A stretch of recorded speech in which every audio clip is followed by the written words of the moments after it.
Today's collectible spot, we are having a look at the Hot Toys The Amazing Spider-Man 2 Electro 1/6 Scale Collectible Figure. MMS246 is the product code for Electro here. Before we have a look at the figure itself, let's have a look at the box. On the front of the box is Electro wearing his rubberized rubber suit. I still understand how he can travel as a bolt of electricity and yet somehow materialize with his rubber suit on. It's just one of those things. Some would say one of the weaker aspects to Amazing Spider-Man 2 was, in fact, the design and perhaps the execution of Electro. I might tend to agree when it comes to that. Still, though, it's a pretty impressive looking figure. Looking forward to getting this out of packaging. The back of the box features the cast and crew responsible for making Electro. It is produced by Hot Toys, and it is, of course, a collectible figure intended for adults. It's not recommended for younger kids, as of course it will have smaller pieces. I don't know if you would necessarily be giving a $200 to $300 figure to a kid to play with, but it is an adult collectible. It's not a toy. It's recommended for ages 15 and up. Spot's going to take a break, and I'm going to get this out of packaging, but when we come back, we're getting a better look at the Amazing Spider-Man 2 Electro 1/6 Scale Collectible Figure. There's more heading your way, guys. Don't go anywhere. Stay tuned. First thing we'll have a look at when it comes to Electro is the display stand that comes included with the figure. I gotta say, I'm not overly crazy when it comes to this display stand. Normally, I'd be much more accepting, I think, of logoed display stands when it comes to like the likes of Batman, maybe like, again, Spider-Man as well.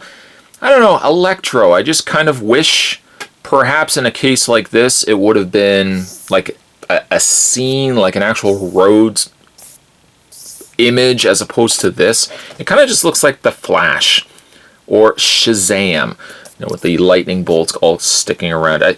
Especially for Electro.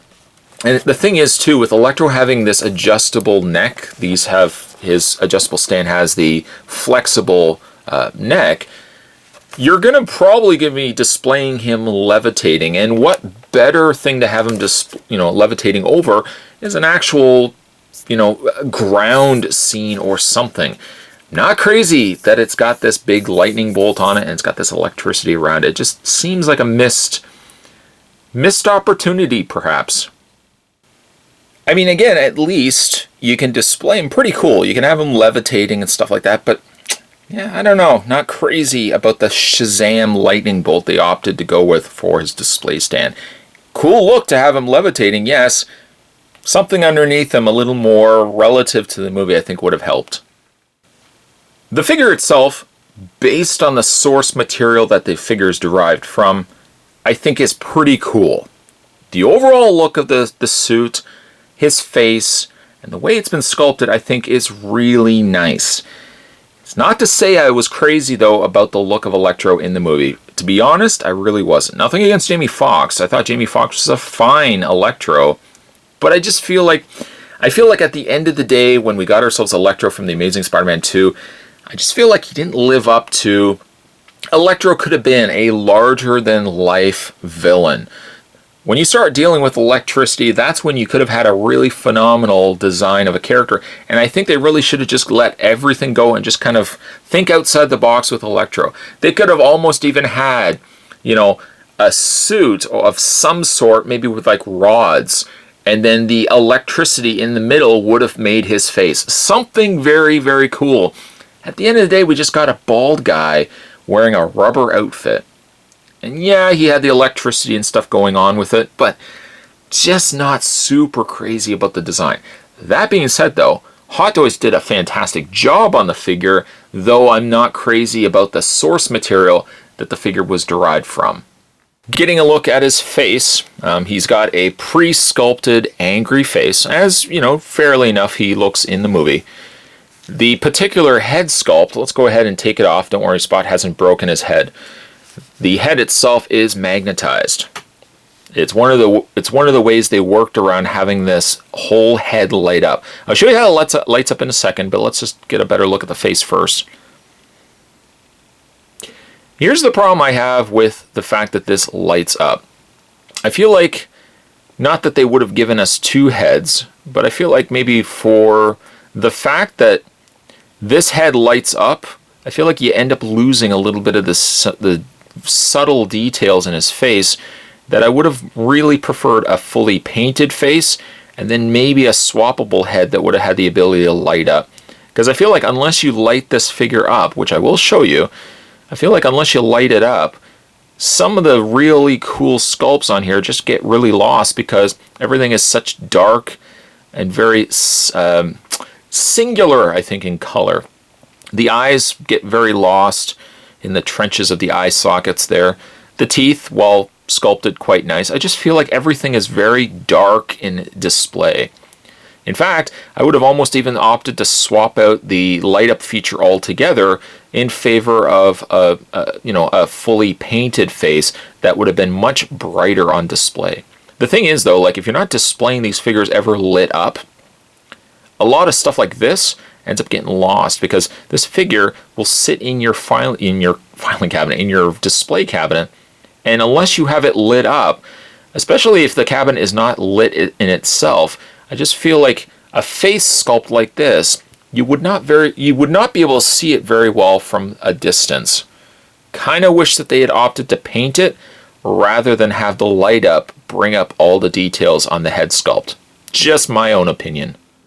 The head, by the way, on the underside, now this will be an interesting experience. The light switch is located on the inside cavity of the head, also in the same area where the battery compartment is. I think you guys can see it right there. There's the battery compartment. You're going to have to get in there with a fine screwdriver to open that up. And they don't include a screwdriver. You would have to find one small enough to get in there to adjust and to access the battery compartment. And of all the times to get a screwdriver, sadly, one is not included.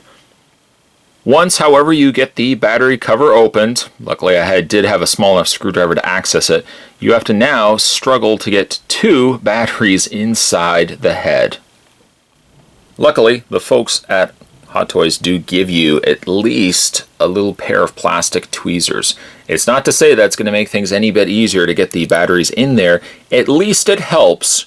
I'll give it that. With the batteries finally in place, let's go ahead. And you might even use the tweezers as well. I haven't put the battery cover back on yet. Just wanted to show you. Use the same tweezers to activate the light switch. Good luck trying to, you could probably get your finger in there. And in fact, I actually can get my finger in there. But if you have much larger fingers, I would advise probably go ahead and use the tweezers. Now you can see how that lights up. Let's go ahead and put it back on his body. Again, the problem is though, it really only lights up the almost, I want to say, like the brain area of the head. It doesn't light up this area here. That I feel like what they almost should have done instead was put the battery compartment on his back. This area here can zipper open. It really serves no purpose, the figure wise itself, to have to open it. Or have like a flap or something that you could have put the batteries here, lit this up, and this would have lit up, let's put the lights compartment here, and it would have lit up this way, that it could have lit the neck, it could have lit the face, and it could have lit the forehead. But you see what I mean though? Like it's added a light up feature, but it doesn't light up all of it, which kind of ends up being a little on the more disappointing side of it.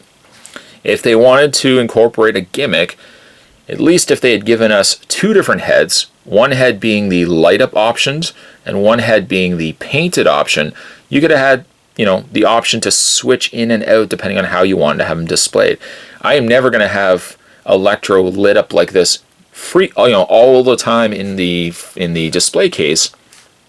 That in order for me to turn this on, to kind of sit back and be able to enjoy Electro, I'll have to grab the figure, turn it on, take off the head, turn it on, put it back on, and then kind of just put it in my display case where I could sit back, look at it for a couple minutes. Yeah, okay. And then grab the head once again and turn it off. Maybe even go as far as to take the batteries off altogether out, and then put it back to Electro and put them back in the display case. Just seems like a lot of extra work that I wish, again, could have either painted out the head or put the battery compartment on the back. Electro's arms will also light up, but in order to get to those, you're going to have to grab the arm itself, and you have to pull it. And I hate having to pull stuff off. I always feel like something's going to break. But you need to pop it off. And when you pop it off, actually, you could take the hands off too. You know, take the hand off, pull this off, and then the battery compartment is located right there. Let's go ahead and take the other one off, and let's learn our lesson from the last time. Take the hand off and wiggle this. There we go. Wiggle that right off. And the battery compartment, if you can see it, is located on the inside forearm of Electro's arms. And with the battery compartments open, it will take 3 of the same batteries now on either side. So 3 on either arm, 6, and then 2 in the head. You're going to get a total of 8 batteries. Luckily, at least the batteries are included with Electro. It's not something that you have to go out and pick up. At least for his arms, unlike his head where you have to take it off to access the light switch, here the switch is available, although it's sunken in to the guard that's on his glove. So unless you can get that with your fingers, you're going to have to do it with the tweezers. I'll go ahead and switch it on. Switch on the other one, which again is really, really tucked in there. There's the switch right there. Go ahead and switch it on. And you have his fingers light up. Now the default hands, they're really only projecting out from like the thumb, it seems, and the pinky finger. It doesn't do an outstanding job of lighting up, as you can see right there. There's a little bit of light that carries over into the front couple of digits as well, but most of the light resides, it seems, in the thumb and the last finger there. Another swappable option for Electro's hands are kind of a little more electricity projecting fingertips versus the ones that we got going on here. He does also have a couple of closed fists too, which match the color of his head, but they don't project the light through. Also, he has a pair of open palms. Same idea, and you can still include the sculpted finger, the sculpted electricity that I'll show you in a second, but again, these won't project the light through. To change out his hands, let's just go ahead and wiggle them off the ball joints, and there's the light. The light is bright enough, it just doesn't seem to do the greatest of jobs carrying through the fingers of Electro. And we go ahead and wiggle his hands on. There we go, there's one of them. And let's go ahead and pull the other one off there too, and add the replacement hand. Does a little bit better of a job, but still doesn't really convey the bright electricity, the brightness, I should say, that comes out from his fingertips like he does in the movie. Good enough job, just, I think it could have been just a little bit better. Speaking of electricity though, Electro has 2 sets of different electricity bolts. They're interesting that they don't actually peg into his hand. If I can show you here, this back section kind of just opens up. He basically puts his palm inside the attachment. I'll show you guys here how it works. You slide it over top and you slide it underneath. Depending on your preference, you can also put it the other way too. And it just kind of just snaps on.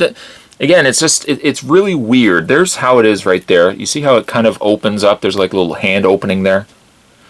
You go ahead and fit it over his finger. There's no real rhyme or reason for the way that you do it, but you get something that looks like that.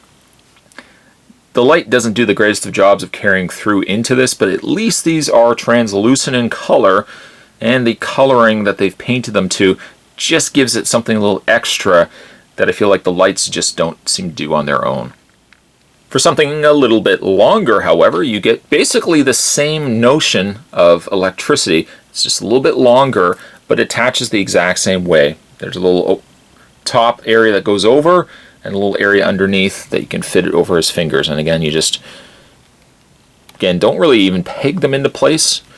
They sit over the palm and under the palm. That's basically the song that you'll be singing while you're going to be putting them on. And again, they just fit over top. They are a little on the fragile side, so you have to be a little careful when you're putting them, you have to be putting them on his palm. But they just fit over top like that. It's a decent enough look. I mean, not taking anything away from it. It looks pretty cool, but like the whole time I'm looking at it, I'm thinking this figure didn't really need to have any sort of light up options. Let's go ahead and we'll flip the switch on the head, give you guys the full look. There we go. And put the head back on. Like I would say, does it add anything to the figure by having the lights on? Even in the fingertips, does it really add a lot to the figure that this could not have been accomplished by a paint? I would say it doesn't really, no. This is basically what he looks like in the dark, to give you a better idea. I would say at least his face does a much better job. There's a close-up on his head. The head does a better job in the dark, where areas such as his cheeks, even almost as far down to his chin, does light up, just not very well. And you're likely not going to be turning on Electro, switching off the lights, and then coming back over to enjoy the collectible. And so I just feel like he could have easily just gone with a better paint instead. So we've had a look at the sculpt of the head, we've had a look at the interchangeable hands, we've had a look at the light up features, and we had a look at the electricity that you can add to the fingers. Let's have a look at the actual suit, though, because we didn't really touch much on the rubber suit that this figure has. The suit is great, looks spectacular, and even though I'm not crazy about it in the movie, it just makes absolutely zero sense that this guy could travel from place to place, appear as electricity, and then somehow his rubber suit came along for the ride. He should have really just been one solid thing of energy, or he could have traveled, something. They could have him travel from person to person, something to kind of get away from that. But I like this suit. If it makes any sense, I do like what Hot Toys did with the suit. The stitch work is very nice, running down the sides here, the back flaps here. Now the backs as well as the front have more of a kind of electricity light up look to it. He's got these little cogs sticking out from his suit, all of which have the lightning bolts attached to them. He's got a lightning bolt on the forearm, which is a nice touch, a little control console on his arm. The suit looks good for a design I'm not crazy about. Just because I don't like the design, I don't think that Hot Toys fell short with delivering it in actual figure treatment. The suit looks fantastic, just not crazy about how it looked in the movie. It is rubber. Like the suit itself is almost kind of like a plush. It's not even like rubber, I guess. It's almost more like a vinyl feel to it. It's a little padded around the leg area, around the arms. There's a little bit of added paddingness to it. He's got some armor plates, shoulder plates going on there. And I like the collar that he's got around his neck too. The thing with the figure is it does restrict it kind of in the same vein as like the 89 Batman figure. You can't do a lot of movement when it comes to the legs. You can move them forward slightly, move them back slightly, but that's really about it. And then you can move them out. But the whole time, the suit is going to be fighting back with you as to where it wants to be. You might want to have the legs further out. The suit decides, no, I think you need to have it a little closer together. He does have a bend in the knee, but again, some caution. Don't be bending the knee too much. That's about as much as you can get out of it.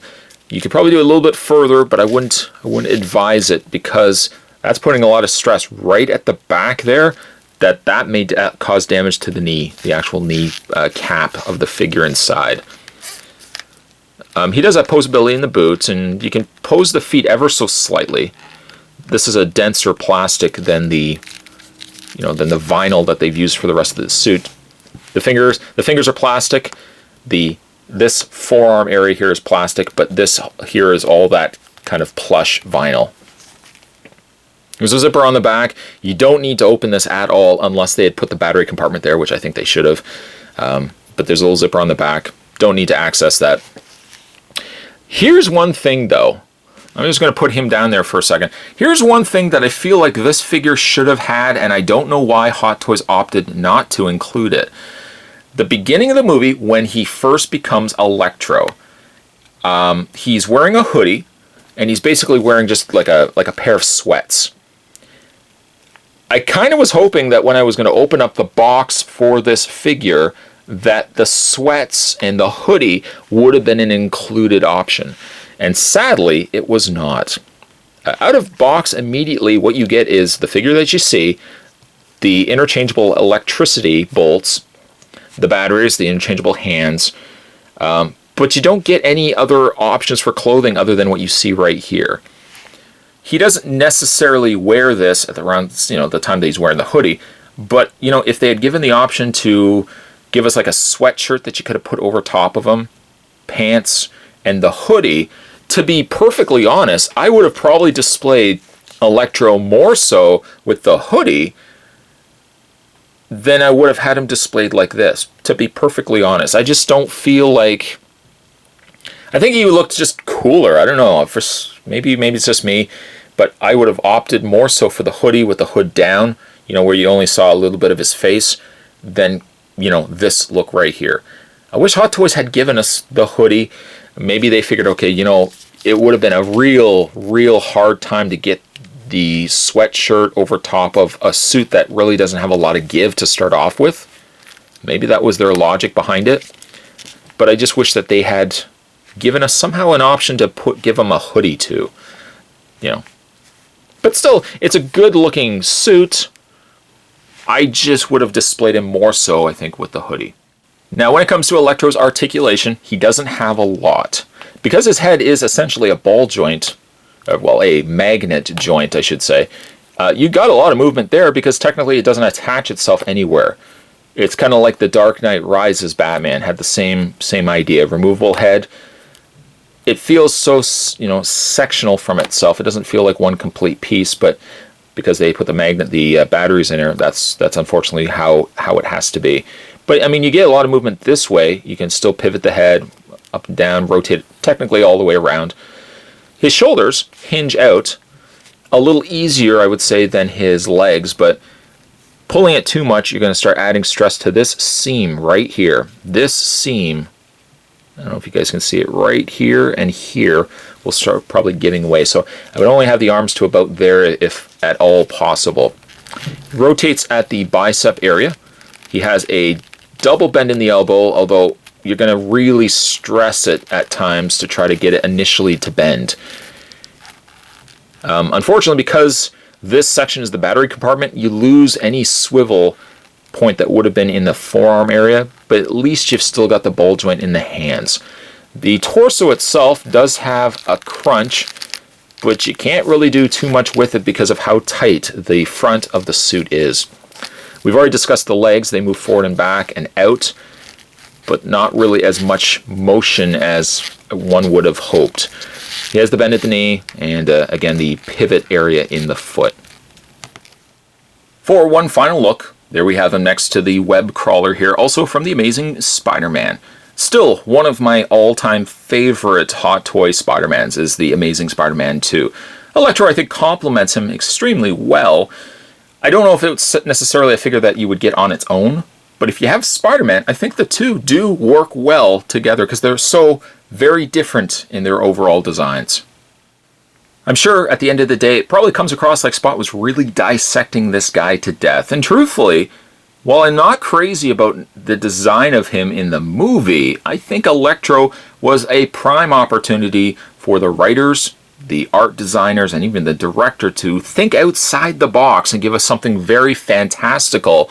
I feel like just really at the end of the day, Electro ended up being just a guy in a rubber suit, a bald guy in a rubber suit, who sounded exactly like Jamie Foxx. Despite that, though, the figure, I think, still turned out good. I know I mentioned a lot of criticisms, but overall, I think the figure turned out good. Some of the things, though, that bother me, though, are the areas such as the arms. The change-out batteries can be a little problematic for the head and the forearm area for really what, if you ask me, is not as rewarding of a payoff. The fingers lighting up don't do nearly enough that I feel like they could have just easily been painted. The same thing really also for the head. That the head just comes across a little bit too dark, that they went more in favor of a gimmick of the light up option than just ultimately deciding to paint it. Painting, I think, would have been a much better route. I would have also just foregoed, a light up option in favor of a really fantastic paint, paint application. The figure is good. Could have been better, yes. I think it could have been better, also including a hoodie and, his more hobo-style outfit that he wears near the beginning of the movie. I think would have been a stronger also add-on that you could give in it, but I can also understand that it would have made things a little difficult to get him dressed into that. Really, at the end of the day, it's a good figure. I feel like it could have been a little bit better, but Hot Toys still manages to deliver a very faithful recreation of what we saw in the movie. Like it or not, Electro was not one of the strongest villains in the Amazing Spider-Man movies franchises, but still I think the figure delivers a solid entry. I would have foregoed the light-up option, and that's just a personal opinion of mine. If you guys are interested in picking this figure up for yourself, Spot's going to provide the link down below to Underground Figures, a relatively inexpensive Hot Toys and 6th Scale figure website that I picked up a couple of pieces from. I'll put the link down below if you guys want to head over and check out the store. Today's collectible spot, we were having a look at the Hot Toys Amazing Spider-Man 2 Electro 6th Scale figure. Stay tuned, guys. Spot's going to have more collectible spots heading your way. As always, thanks for watching. I'll see you next time.